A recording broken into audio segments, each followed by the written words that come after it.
Welcome to Green Carpet Interviews. Let's get into the show.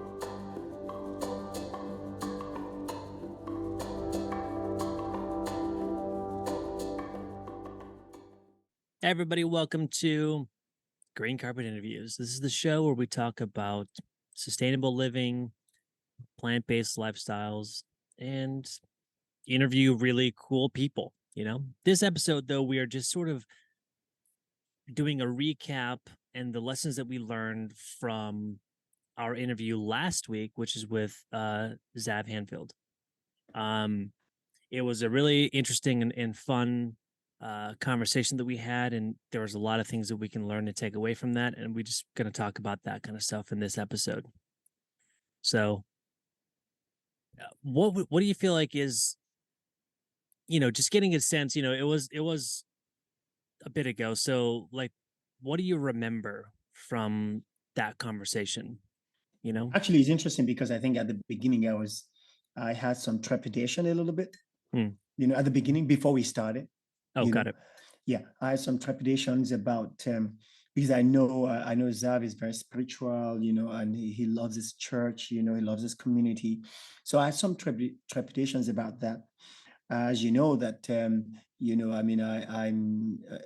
I converted to Judaism, so I have a connection in that area. I'm also very aware of Yoruba spirituality, so that's really important to me as well. Mm-hmm. And it's important to me not because of its religious tenets, but because of the way it brings value and brings dignity to the Yoruba people and for Black people, as a whole. So for me, that's really important. So I had a bit of trepidation around that church thing a little bit at the beginning.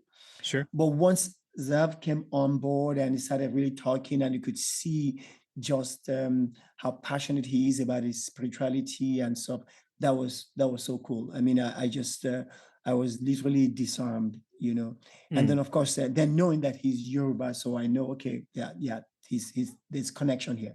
Yeah, definitely. So that was really cool. Yeah, definitely.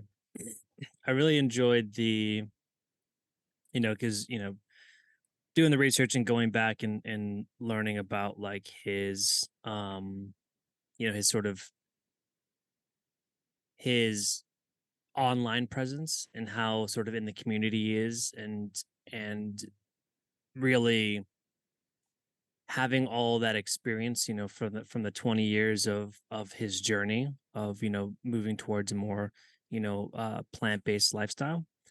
I thought it was really awesome to have another person who is, in the Black and brown community, sort of advocating for a plant-based lifestyle. I thought that was really great because I think, you know, I think I said this last time too, is that like, there's not a lot of information. And I think that, in America, the most susceptible people to, having high blood pressure, diabetes, are the Black and brown communities. And it's because, I'm sure there's like a bit of you know, without getting into like political things, I think, but I feel like the, there's a lot of marketing towards different types of people. right.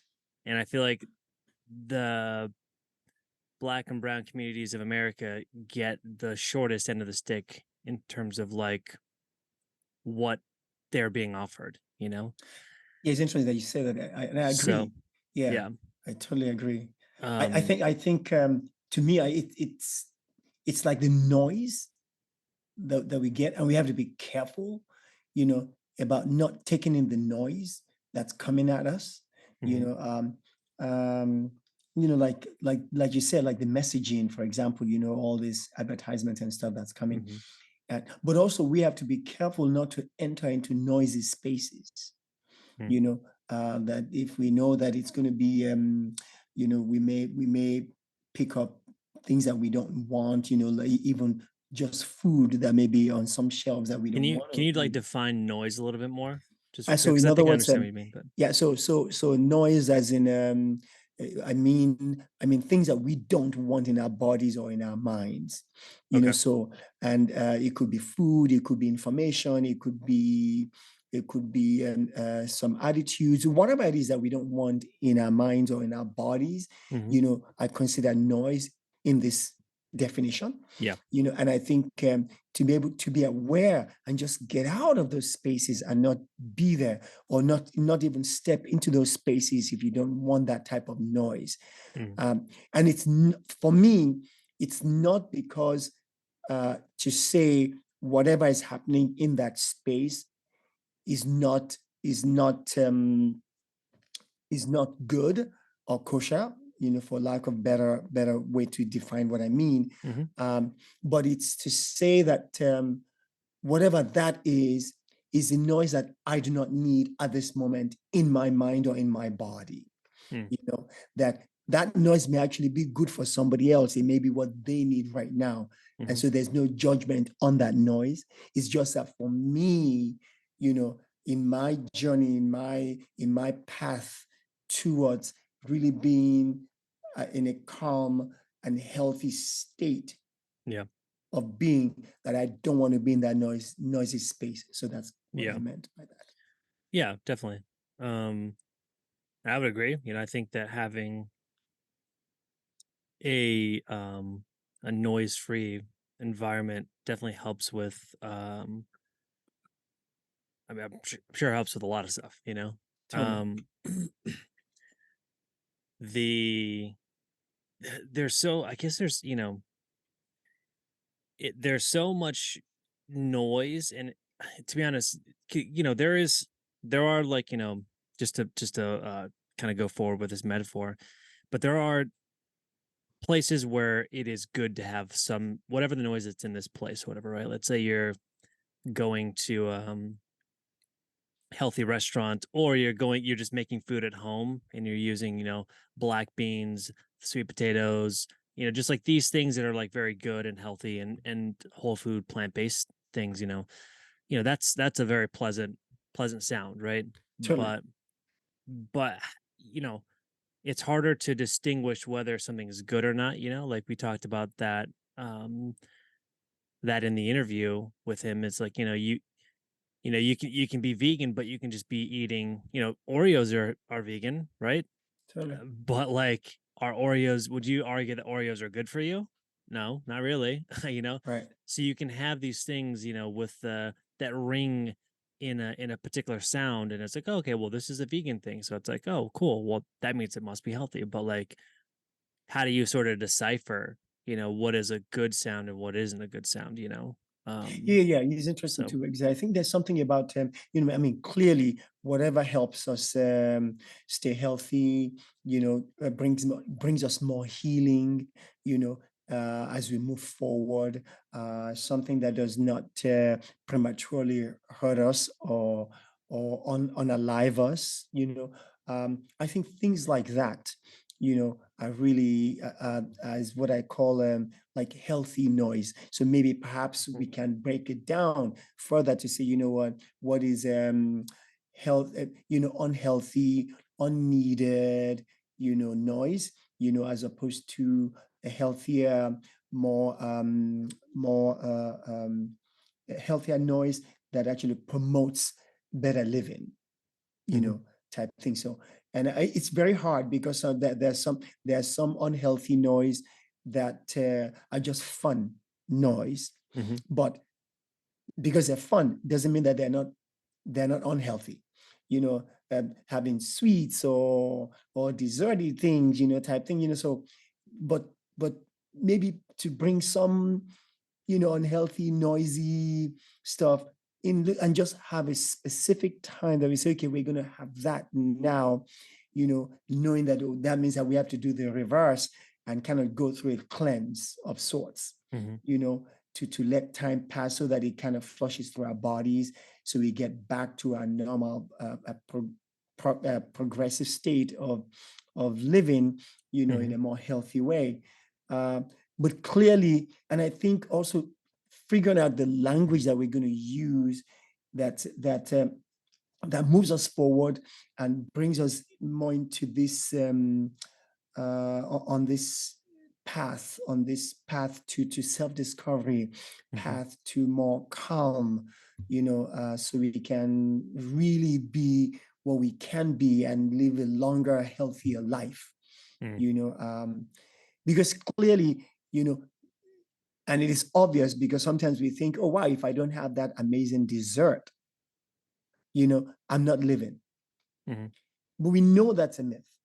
And Mm. the reason why we know that is because if we've been vegan for so long, you know, yeah, just some people say, well, I can't do without meat, you know. So we know, we serve as the examples of the fact that that's a myth, Yeah.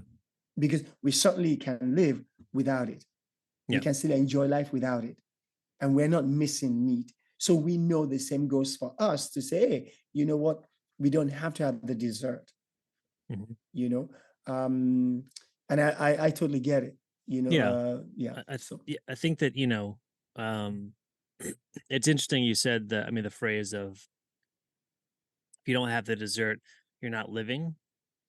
I think a lot of times, especially when a person is trying to change their diet or habits or whatever, I feel like I know people who, you know, uh, they feel as though they're depriving themselves when they don't have certain foods. It's like, well, I didn't, everyone else is eating this. I'm depriving myself. And, right, so I think that like it's just sort of like maybe your understanding of the food itself and right, what it actually means and what it will do to you long term. right, Because I think that that's sort of a belief system, right? right, If you're doing something because I'm doing it because of the diet or whatever I'm on right now. So right. I'm doing like this 30-day, no plant, no meat, diet or whatever, like plant-based diet. And because that you're doing this diet, you feel like, oh well, I'm depriving myself for 30 days to, lose weight or whatever it is you're doing. You're gonna go right back, like full force, right back into those things that you felt Mm, like you're depriving yourself of, right. and you're gonna go right back to where you were before because you didn't change the belief around that food in the first place. Because Hmm. that was your real problem, is that you had a an inaccurate belief about the Right, food and the things that you were consuming, and so right. yeah, Yeah, that belief is. yeah, it's really fascinating too that for example, like in Japan, you go into all these temples and stuff, and you see these monks, and you know that they live their lives very simple. Um, they have more clarity of thought.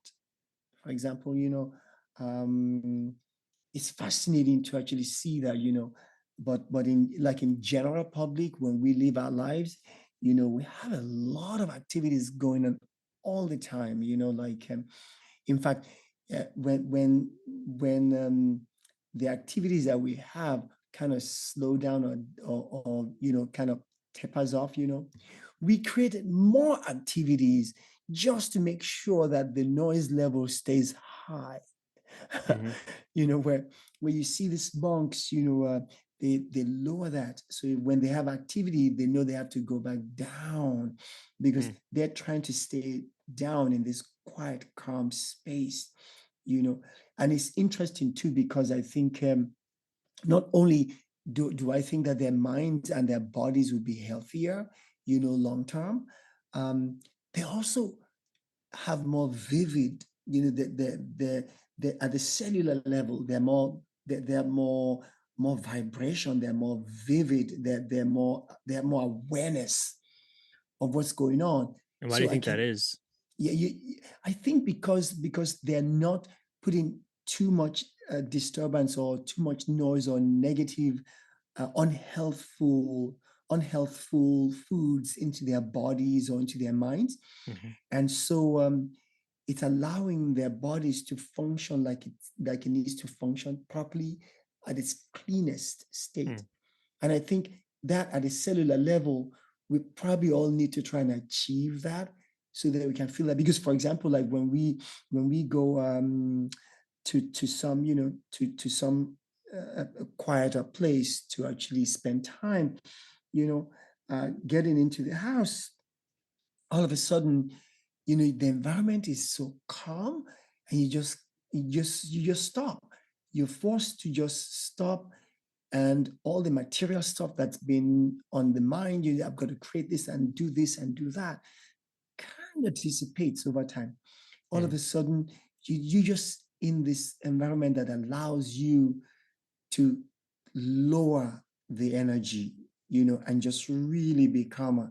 And it's interesting, sometimes it takes me a couple of days to really get to that point where, wow, I can just say, I'm just being, Mhm. I'm just here, Yeah.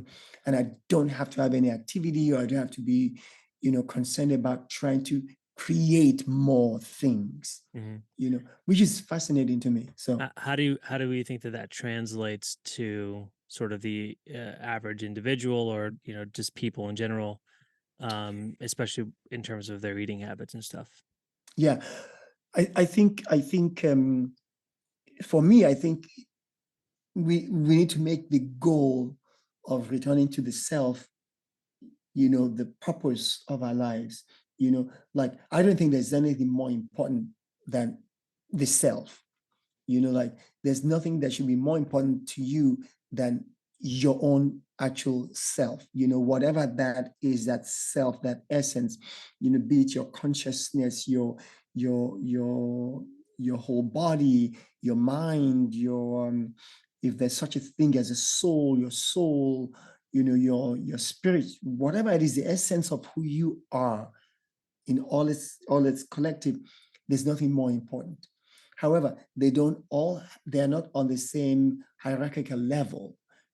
Like, some things have a higher connection, or higher vibration to you than other things. For example, like, your body should serve your mind.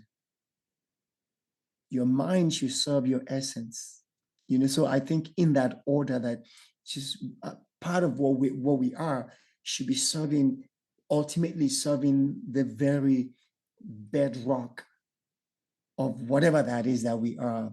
Call it essence of who we are, whatever it is. Hmm. Everything that we are, from the outside, from our relationships to the food, to our work, to everything, all to our bodies, to the brain, to the mind, to our consciousness, should be serving that essence. Hmm. And that's the reason why I think, if we can make this the goal, and the only way that we can get down and drill down to this is to make sure that our relationship is nice and calm, and healthy, and that Hmm. we have also healthy food coming in. Part of the healthy food is not just not eating dessert or sugar. When we're talking about vegan food, it's not just eating healthy vegan food, but it's also clearing our mind of doing harm to other sentient beings. Hmm. Like, if I'm not eating animal products, that means that my mind is clearer, in the sense that I'm not contributing harm to other sentient beings. And so, therefore, it also helps me, clear that mind, to say, okay, good, I can come down lower. Not because it's a feeling of being holier than thou, but it's just being able to clear one's own mind, to Hmm. feel this sense of not causing harm, that I can keep moving in my own journey. I don't have to worry that, did I do something to hurt, to harm some other sentient being, that I Hmm. now need to stop and go try and take care of, Right. but I can just keep going down in this journey. And I think, if so the point I'm making here is, Yeah. again, that the food should be clean food that does not harm any other sentient being, that's vegan, that also not filled with sugars, Hmm. and so on, and unhealthy things, that this way it'll bring us on that journey Hmm. towards the self. So, if we make coming down Yeah. towards the self be the highest thing that we're trying to achieve, then we know everything that's along that way needs to be as clean as possible. Yeah. So it's sort of a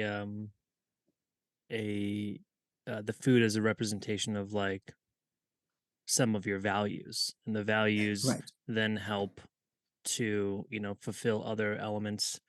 Eating this type of food helps to fulfill other elements of sort of the the process of that value system, Right. because then Exactly. your Yes. body is going to be more healthy, more able to, sustain focus, Right. and all the things that, we want our bodies to be able to do, Yeah. last for a long time, less Right. pain, less Exactly. inflammation, all It's that kind of stuff. interesting. So, You often use when you're doing like your marketing work and stuff. You often mhm, talk about using the funnel. yeah, yeah, And it's like, we have this starting point at the very top of that funnel, with all this stuff, all the different relationships and all the different foods and all the different environments and all the different information, whatever it is, But we know that the only thing that we need is at the very bottom of that funnel.